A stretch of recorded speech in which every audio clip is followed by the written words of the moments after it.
अस्सलाम वालेकुम, I am doctor Momina Farhan and I am consultant physiotherapist. आज हम लोग इस वीडियो पे बात करने वाले हैं शोल्डर पेन की कॉजेज़ के बारे में और उसके एक्चुअल टेस्ट जो हम कर सकते हैं खुद से चेक करने के लिए कि हमें शोल्डर पेन किस वजह से है।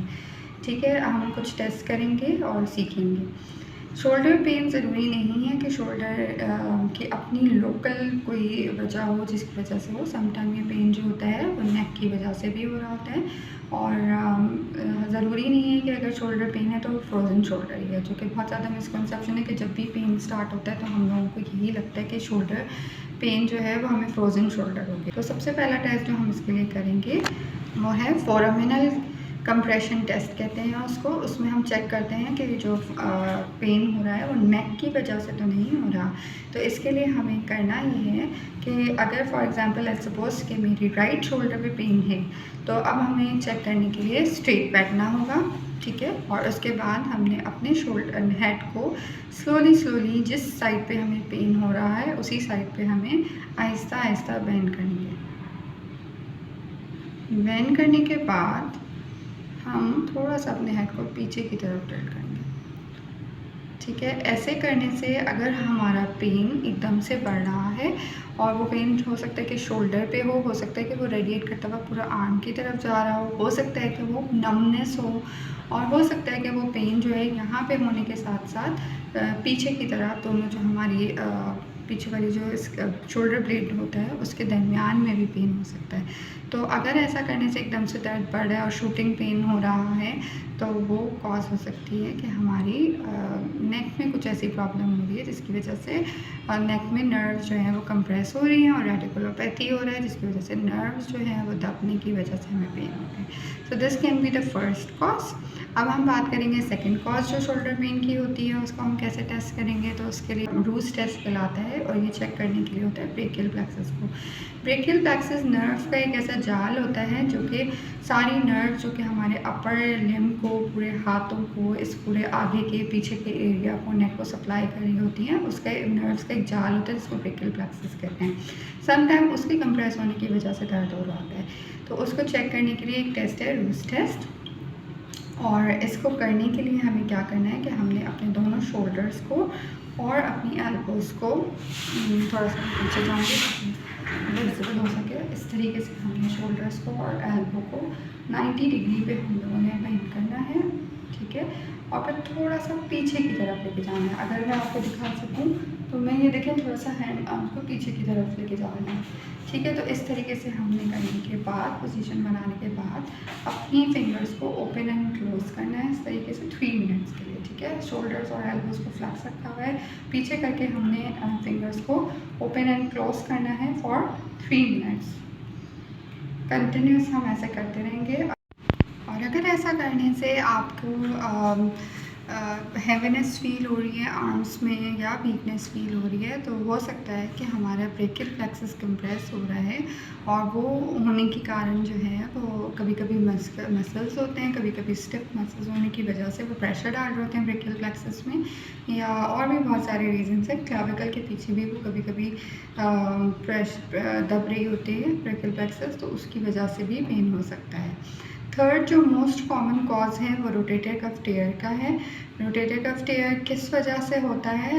ये कुछ मसल्स होते हैं जो मिलके हमारे शोल्डर के अराउंड जो है गुजर रहे होते हैं और हमारी शोल्डर की मूवमेंट्स करवा रहे होते हैं। इसमें 4 मसल से मिलके बनना होता है, सुप्रास्पाइनेटस, इन्फ्रास्पाइनेटस, टीरस माइनर और सबस्कैपुलरिस।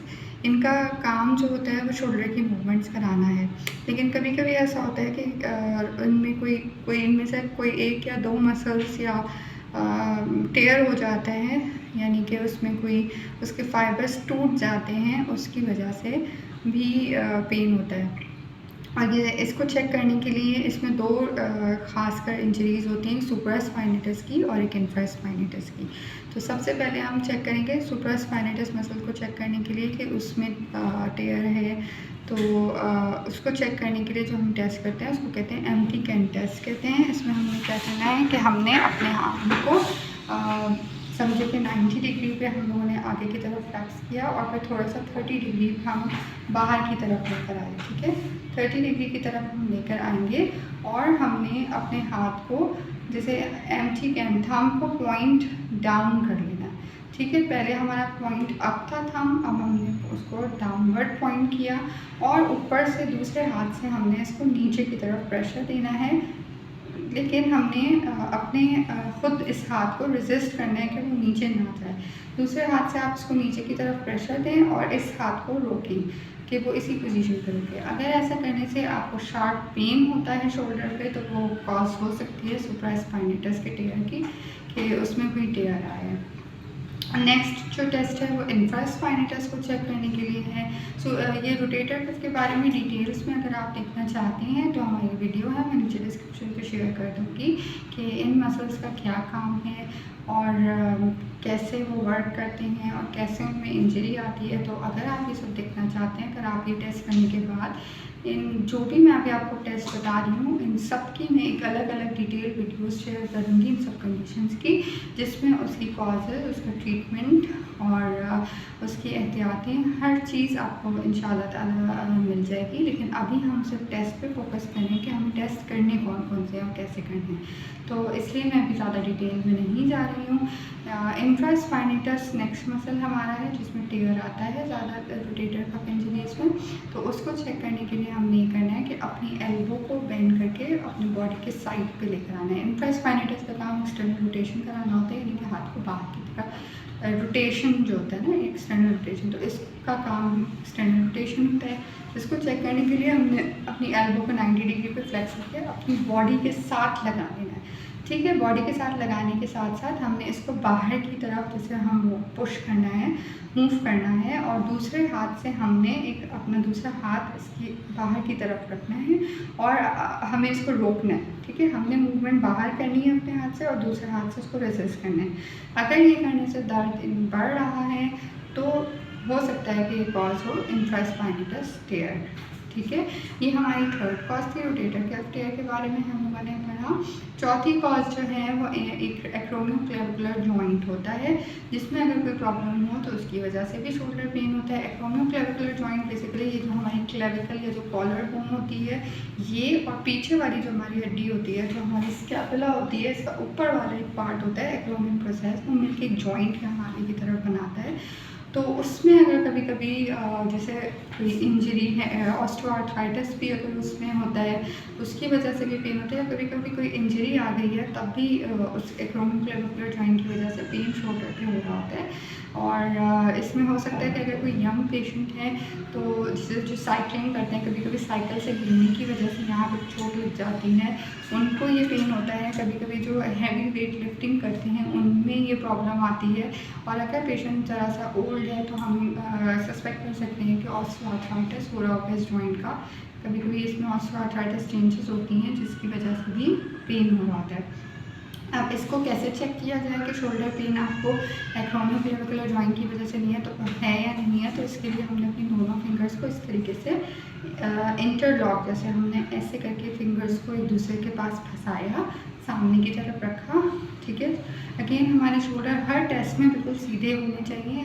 जो ख़ास मैं पोजीशन बता रही हूँ वो तो आप उस हिसाब से अडॉप्ट करेंगे, लेकिन एक जनरल रूल वैसे भी आपने हमेशा अपने शोल्डर्स को पीछे करके रखना है। इस तरह से राउंड शोल्डर्स तो रखने भी नहीं है, ठीक है। तो इस तरह से शोल्डर्स हमारे स्ट्रेट होंगे, चिन अंदर होगी, दोनों हाथों को इस तरीके से इंटरलॉक करेंगे फिंगर्स को और दोनों को एक दूसरे से खींचेंगे। समझिए कि मैं हाथों को हटाना चाह रही हूँ, एक दूसरे को दूर करना चाह रही हूँ, लेकिन मेरी फिंगर्स एक दूसरे से इंटरलॉक हैं तो वो ऑब्वियसली नहीं जाएंगी। अब आपने इसको खींचा, अगर ये खींचने से एकदम से आपको शदीद दर्द हो रहा है यहाँ पे, तो ये कॉज हो सकती है कि ये फ्रंट पे यहाँ पे दर्द होगा ज़्यादा, तो ये एक्रोमियोक्लेविकुलर जॉइंट की वजह से ये पेन हो सकता है कि आपको हो रहा हो।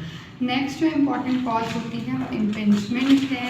इम्पेंचमेंट अक्सर हो रही होती है। अगर ये अगेन मैं आपको बताऊंगी कि रोटेटर कफ मसल्स जो होते हैं इनका काम हमारे शोल्डर की मूवमेंट्स कराना है, लेकिन ये इस एक हमारी बोन के नीचे से सब गुजर रहे होते हैं, तो कभी कभी ऐसा होता है अगर इनमें से कोई मसल्स वीक हो रहा है तो हमारी बॉडी मैकेनिक्स डिस्टर्ब होती है और ये बोन के नीचे जो है वो दबना शुरू हो जाता है, तो इम्पेंचमेंट होना शुरू हो जाती है। और जब हम हाथ को ऊपर उठाते हैं तो वो वो जैसे ही वो मसल्स का टेंडन जब वो दबना शुरू होता है तो हमें पेन होता है। तो इसके लिए हमने ये करना है, अगेन मैं अगर आपको एग्जांपल दूँ राइट हैंड, राइट शोल्डर के अगर हमारा पेन है तो हम इसको लेफ़्ट शोल्डर पे इस तरीके से हाथ को रखेंगे, ठीक है, स्ट्रेट बैठेंगे, लेफ़्ट शोल्डर पे अपने हाथ को रखेंगे। हमें चेक राइट शोल्डर करना है, ठीक है। लेफ़्ट शोल्डर पे हमने रखने के बाद अपनी एल्बो को इस तरीके से रेज़ करना है। ये रेज़ करते हुए अगर हमें शदीद किस्म का दर्द हो रहा है तो हो सकता है कि हमारा इम्पिंजमेंट हो रही है।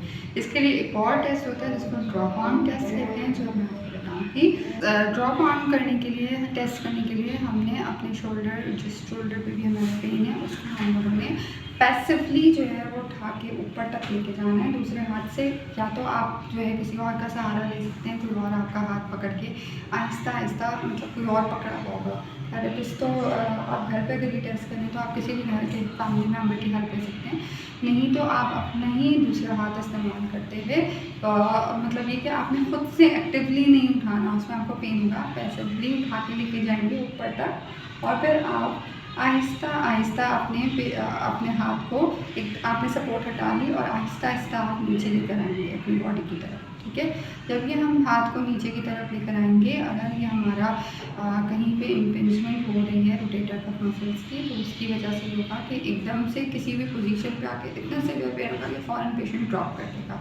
इसीलिए इसको ड्रॉप आर्म टेस्ट कहते हैं, ठीक है। लेकिन हमने एक्टिवली नहीं जाना, पैसिवली लेके जाना है, दूसरे हाथ की सपोर्ट लेके भी आप उसको ऊपर तक लेके जा सकते हैं, या तो फिर कोई और आपके हेल्प करके उसको ऊपर तक ले। ड्रॉप आर्म टेस्ट पॉजिटिव होने की पहचान ये है कि आपको जब आपने जैसे ही आपने सपोर्ट छोड़ी, आपका आर्म एकदम से किसी पोजीशन पे आके आप ड्रॉप कर देंगे, आपसे वो होल्ड नहीं होगा और आपको सीवियर पेन होगा। तो ये ड्रॉप आर्म टेस्ट है और ये भी पॉजिटिव तब होता है जब हमारे टेंडन्स की इम्पिंजमेंट हो रही होती है शोल्डर जॉइंट पे। तो आज हम लोगों ने डिस्कस किए इम्पॉर्टेंट टेस्ट, कुछ कॉमन इम्पॉर्टेंट टेस्ट, और भी बहुत सारे टेस्ट हमें करने होते हैं, लेकिन ये कॉमन इम्पॉर्टेंट टेस्ट हैं जो कि आप करके काफ़ी आपको क्लियर हो जाएगा कि आपका पेन किस वजह से हो रहा है शोल्डर पे। और ये बात याद रखने की ज़रूरत है कि हर शोल्डर पेन फ्रोजन शोल्डर नहीं होता, हमें उसकी कॉज देखनी होती है कि शोल्डर पेन किस वजह से है, ठीक है। तो इंशाल्लाह ताला अगली वीडियोस में आपको इन सब के ट्रीटमेंट कॉजेज़ के बारे में मैं बताऊंगी, तो ज़रूर चैनल को सब्सक्राइब करिए और अगर आपको ये वीडियो पसंद आई है तो ज़रूर लाइक कीजिए। Thank you so much. अल्लाह हाफ़िज़।